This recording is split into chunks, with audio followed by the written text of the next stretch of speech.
नमस्कार, मी उर्मिला कवडे डिझाईनमध्ये तुमचं सर्वांचं मनापासून स्वागत आहे. तर बघा, हे ब्लाऊजची डिझाईन आज मी तुमच्यासोबत अपलोड करणार आहे. तर बघा, याची उंची घेतलेली आहे मी 13.5 आणि 1 इंच प्लस मिळून घेतलेली आहे, म्हणजे 14.5 उंची घेतलेली आहे. तर बघा, याची फिटिंग आहे 9 वरती आणि 1.5 इंच मार्जिन घेतलेलं आहे. या पद्धतीने तुम्ही 2 इंच पण घेऊ शकता. तर बघा, इथे शोल्डर घेतलेला आहे 5.5 आणि मोंडा पण घेतलेला आहे 5.5. तर बघा, खडूनी मार्किंग करून घ्यायची आहे आणि इथं घ्यायचं आहे आपल्याला मोंड्यामध्ये 1.5 इंच. तर बघा, गळ्याची रुंदी घेतलेली आहे 2.25, तुम्ही 2.5 पण घेऊ शकता. 2.25 वर मार्किंग करून घ्यायची आहे आणि गळ्याची उंची घ्यायची आहे 8 इंच. तुम्ही तुमच्या आवडीप्रमाणे उंची कमी जास्त घेऊ शकता. तर बघा, इथं घ्यायचं आहे 2.5 आणि इथं घ्यायचं आहे बॉक्स तयार करून. तर बघा, गळ्याला आकार तुम्ही तुमच्या आवडीप्रमाणे देऊ शकता. तर बघा, इथं मी घेतलेला आहे गोलगळा. तर बघा, गोलगळा घेतल्याच्यानंतर इथं घ्यायचं आहे आपल्याला 2.5 इंच. तर बघा, 2.5 इंचवरून आपल्याला इथं घ्यायचं आहे परत 2.5. तर बघा, खडूनी मार्किंग करून घ्यायची आहे आणि आपल्याला अशी तिरकी लाईन मारून घ्यायची आहे या पद्धतीने. तर बघा, तिरकी लाईन मारून घेतल्याच्यानंतर या पद्धतीने आपण गळा घेतलेला आहे. तर बघा, खडूनी मार्किंग करून घेतल्याच्यानंतर आता आपल्याला असं उमटून घ्यायचं आहे इकडच्या साईडने. तर बघा, या पद्धतीने उमटून घेतल्याच्यानंतर याच्यावर या खडूची जी मार्किंग आहे ती आपल्याला डार्क करून घ्यायची आहे. तर बघा, डार्क करून घेतल्याच्यानंतर आपल्याला घ्यायचं आहे अस्तरवरती मार्किंग करून घेतल्याच्यानंतर ब्लाऊज पीस घ्यायचा आहे आपल्याला सुईचा ठेवून. तर बघा, त्याच्यावरती हे आथरून घ्यायचं आहे आणि याला पिना पॅक करून घ्यायचे आहे. तर बघा, या पद्धतीने पिना पॅक करून घ्यायच्या, म्हणजे कापड सळसळ आहे त्याच्यामुळे इकडे तिकडे सरकू नाही म्हणून आपल्याला पिना लावून घ्यायची आहे. तर बघा, तशी खडूनी मार्किंग केलेली आहे त्या पद्धतीने आपल्याला टिप मारीत चालच आहे. तर बघा, इथं सुई खाली ठेवून घ्यायची आहे, तिचं आपला कोना आहे तिथं, आणि परत टिप मारीत चालायचं आहे. आणि इथं पण कोना आहे तिथं पण आपल्याला सुई अशी ठेवून घ्यायची आहे, म्हणजे कोपरा एकदम व्यवस्थित येतो. तर बघा, या पद्धतीने इथं पण कोपरा आहे तिथं पण सुई ठेवून घ्यायची आहे आणि टिप मारीत चालायचं आहे. तर बघा, पूर्ण गळ्याला आता आपण टिप मारून घेऊया. तर बघा, तुम्ही माझ्या चॅनलला अजून लाईक शेअर सबस्क्राईब नसेल केलं तर नक्की लाईक शेअर सबस्क्राईब करा आणि बेल आयकॉन पण प्रेस करा. तर बघा, या पद्धतीने टिप मारून घेतल्याच्यानंतर धागे वगैरे कट करून घ्यायचे आहे. आणि आता जे गळ्याला टिप मारलेली आहे थोडंसं कापड ठेवून आपल्याला कट करून घ्यायचं आहे. तर जिथं टिप मारलेली आहे तिथं आपल्याला दमाने कट करून घ्यायचं आहे, नाही तर जी टिप मारलेली आहे ती आपली कट झाली नाही पाहिजे. तर बघा, या पद्धतीने असं कट करून घ्यायचं आणि याच्यावरती छोटे छोटे असे कट मारून घ्यायचे, म्हणजे पलटायच्या वेळेस आपल्याला कापड खेचल्यावानी होत नाही. तर बघा, छोटे छोटे कट मारून घेतल्याच्यानंतर आता आपल्याला व्यवस्थित हे कापड सोयीचं करून घ्यायचं आहे, म्हणजे अस्तर जाईन आपला आतून आणि ब्लाऊज पीसाचं सोयीचं कापड येईन वरून. तर बघा, जे कोपरे आहे ते आपल्याला पेनाने किंवा कोणत्या कशाच्या टोकाने आपल्याला हे व्यवस्थित कोपरे काढून घ्यायचे आहे. तर बघा, व्यवस्थित हे दोन्ही कोपरे आता आपल्याला हे पेनाच्या मदतीने काढून घ्यायचे आहे. तर बघा, व्यवस्थित दोन्ही कोपरे आपण व्यवस्थित काढून घेतलेले आहे. तर बघा, व्यवस्थित आता हे कापड सिल्की आहे, तर व्यवस्थित आता आपण हे सेट करून घेऊया आणि याच्यावरती आता आपल्याला गळ्याला टिप मारून घ्यायची आहे. तर बघा, व्यवस्थित काठोकाठ आपल्याला टिप मारून घ्यायची आहे. तर बघा, व्यवस्थित अशी टिप मारून घेऊया. तर बघा, याचा समोरचा भाग मी पहिलाच रेडी करून घेतलेला होता, तर पाठीमागचा भाग राहिलेला होता.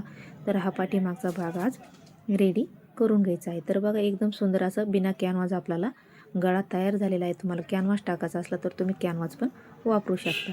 तर बघा, व्यवस्थित आता ही गळ्याला आपली अशी काठोकाठ टिप मारून झालेली आहे. तर बघा, त्याच्यानंतर आता व्यवस्थित हाताने फिनिशिंग करून घ्यायची आहे आणि या कापडावरती आपल्याला वरूनच टिप मारून घ्यायची आहे, कारण कापड सिल्की आहे त्याच्यामुळं त्याचं झोळ पण पडू शकतो. त्याच्यामुळं आपल्याला हाताने व्यवस्थित असं सेट करत चालायचं आहे आणि टिप मारत चालायचं आहे, कारण आपल्याला अस्तर लेवल पण कापड दिसत आहे टिप मारण्यासाठी. तर बघा, व्यवस्थित अशी आपल्याला हाताने सेट करीत चालायचं आहे आणि पूर्ण बाजूला टिप मारीत चालायचं आहे अस्तर लेवल. तर बघा, व्यवस्थित अशा टिप मारून झालेल्या आहे आणि उरलेलं ब्लाऊज पीसाचं कापड आहे ते आपल्याला कट करून घ्यायचं आहे. तर बघा, व्यवस्थित आता हे आपण कट करून घेऊया. तर बघा, या पद्धतीने असं कट करून घेतलेलं आहे.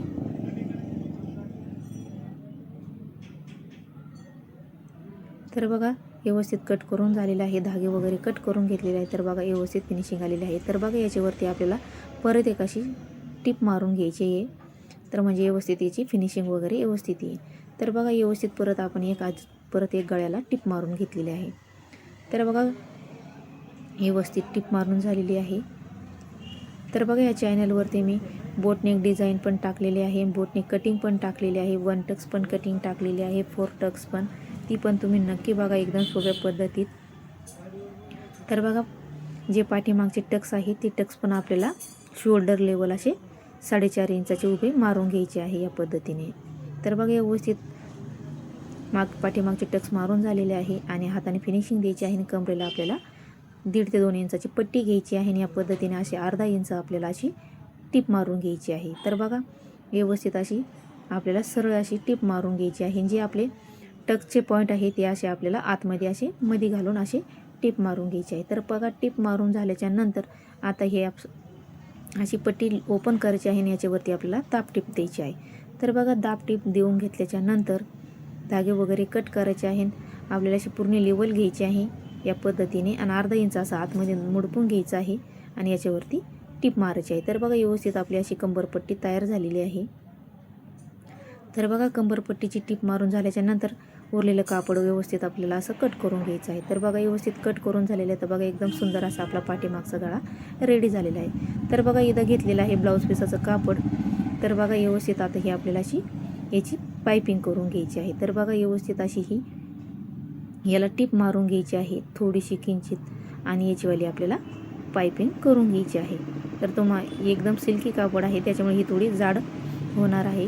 तर बघा सुई धागा घ्यायचा आहे आणि त्याच्यातून एक कापडाचा धागा घ्यायचा आहे आणि याच्यामध्ये धागा ओवून हे पॅक करून घ्यायचा आहे आणि सुई याच्यातून आतमध्ये घालून आपल्याला याची पायपिंग सरळ करून घ्यायची आहे या पद्धतीने. तर तुम्ही सुई मोठी पण घेऊ शकता.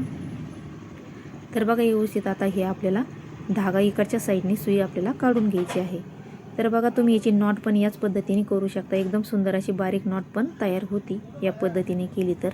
तर बघा व्यवस्थित आता आपण ही सुईची करून घेऊया.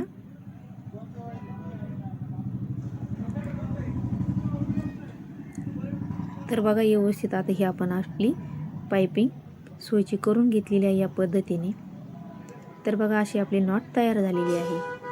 तर बघा याचे धागा हा कट करून घ्यायचा आहे आणि याला छोटासा आपल्याला लटकन बनवून घ्यायचं आहे. तर बघा थोडंसं कापड उरलेलं आहे तर दोन्हीकडून दोन आपण हे लटकन करून घेऊया. तर बघा इथं चौकोनी कापड घ्यायचं आहे. तर बघा हे कापड एकदम सिल्की आहे आणि याचीवाली घडी पण व्यवस्थित जमत नाही.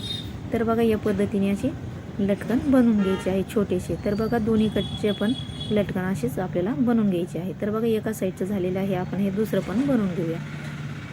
तर बघा दोन्ही लटकन तयार झालेले आहे. मध्ये नॉट आपल्याला कट करून घ्यायची आहे आणि इथं आपल्याला ही इथं जोडून घ्यायची आहे या पद्धतीने. तर एक आपल्याला इथं पक्की टीप मारून घ्यायची आहे म्हणजे इथलं एकदम पॅक झाला पाहिजे. तर बघा इथं तुम्ही शोचं बटन पण करून लावू शकता किंवा इथं तुम्ही छोटासा बो करून पण लावू शकता. तर बघा इथं मी नॉट करून लावलेली आहे कारण कस्टमरला अशीच पाहिजे होती त्याच्यामुळे मी अशी नॉट करून लावलेली आहे. तर बघा व्यवस्थित इथं आपल्याला गाठण मारून घ्यायची आहे पक्की आणि इथं आपलं असे लटकन तयार झालेलं आहे. आणि इथं आपल्याला 2.5 इंचावरती मी लटकन तयार करून घेतलेलं होतं ते पण लावून घेतलेलं आहे या पद्धतीने 2.5 इंचावरती. तर बघा तुम्हाला आजची डिझाईन कशी वाटली नक्की सांगा आणि लाईक शेअर करायला विसरू नका. भेटूया पुढच्या व्हिडिओमध्ये. तोपर्यंत धन्यवाद.